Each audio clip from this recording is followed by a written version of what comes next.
Ah, monsieur Curly, qu'est-ce que je peux faire pour vous? Entrez, entrez. Bonjour. Asseyez-vous, asseyez-vous.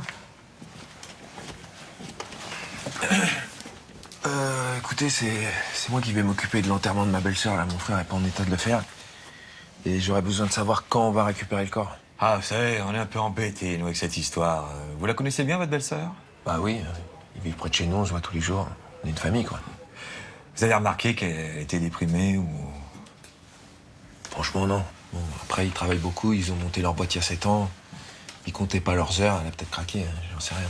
Ils s'entendaient bien, tous les deux? Très bien, ouais. Vous cherchez quoi, en fait? Il vous a raconté, votre frère, ce qu'il a fait? Pour le corps. Par exemple? Écoutez, il était dans la maison quand sa femme s'est tiré une balle dans la tête. Il y a de quoi péter les plombs, non? Pour le corps, c'est au juge de décider. Le juge? Oui, il y a une juge maintenant, il y aura sans doute une autopsie. Je crois que c'était juste pour les constatations. Ah, on peut pas savoir, il faut d'abord qu'on récupère l'arme pour voir si tout ça est cohérent avec un suicide. Je comprends pas. Il n'y a rien à comprendre, c'est la procédure. Bon, bah, je vous tiens au courant. Vous me donnez vos coordonnées? Merci.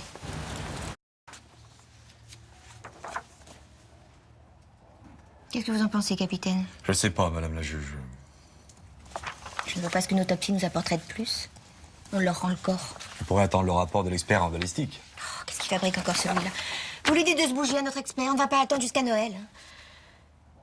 Oh, pardon, capitaine, je vous ai interrompu. Qu'est-ce que vous disiez? Rien, madame la juge. Vous me posez des questions.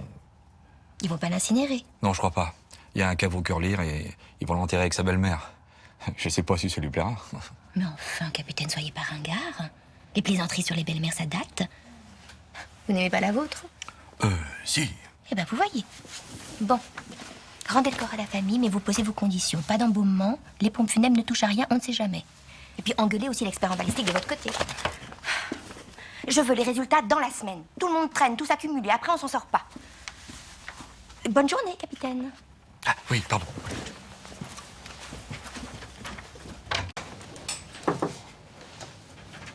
Entrez, entrez. Bonjour. Bonjour. Bonjour. Alors, il va comment?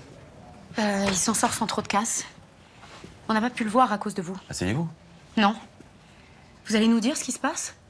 Madame Curlier, vous pensez vraiment que vous pouvez me parler sur ce ton et j'ai des ordres à savoir de vous? Je m'en fous. Vous pouvez me mettre en prison, vous pouvez faire ce que vous voulez, je m'en fous. Il y a une gendarme devant la porte de mon beau-frère. On n'a pas eu le droit de le voir. Qu'est-ce que je vais dire à ces filles, moi? Elles ont enterré leur mère ce matin. Elles savent que leur père a eu un accident. Si elles peuvent pas le voir, je leur dis quoi?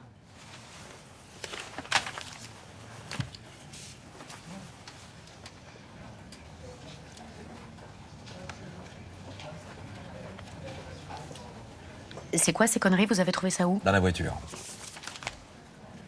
Elle a raison, c'est des conneries, ça. Asseyez-vous. Julie, une chaise, s'il te plaît.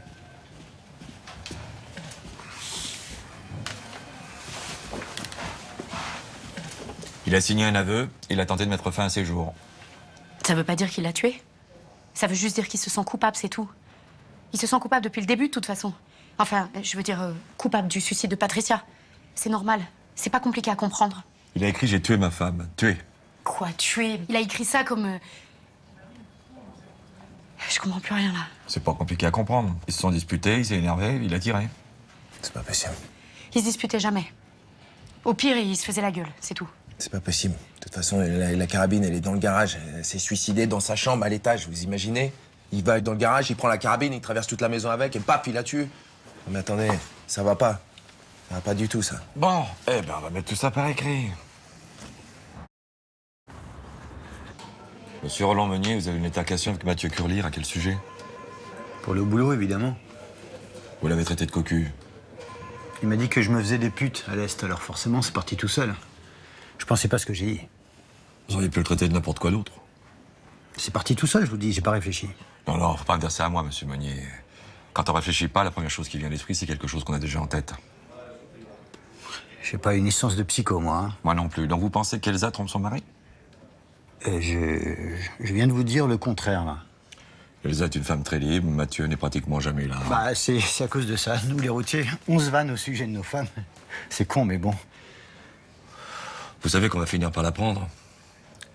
Je vais être obligé de signaler à la juge que vous faites obstruction à la justice et si elle décide de vous poursuivre, je suis pas sûr que vous allez pouvoir continuer à rouler dans n'importe quel pays. Allez, un petit effort, monsieur Meunier. Pourquoi vous vous acharnez? J'ai rien fait, moi. Je sais rien.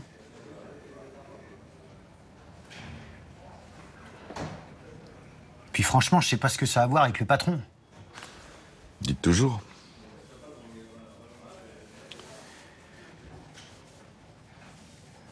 J'ai vu Elsa un soir avec quelqu'un devant chez elle, mais je sais pas qui, c'est tout.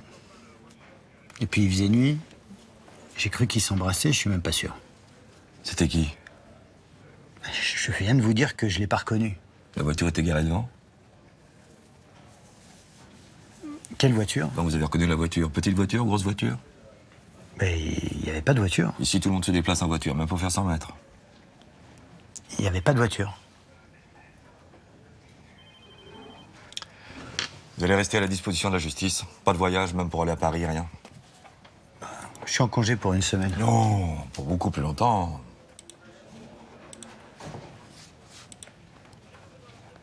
C'était la voiture du patron. Eh ben voilà.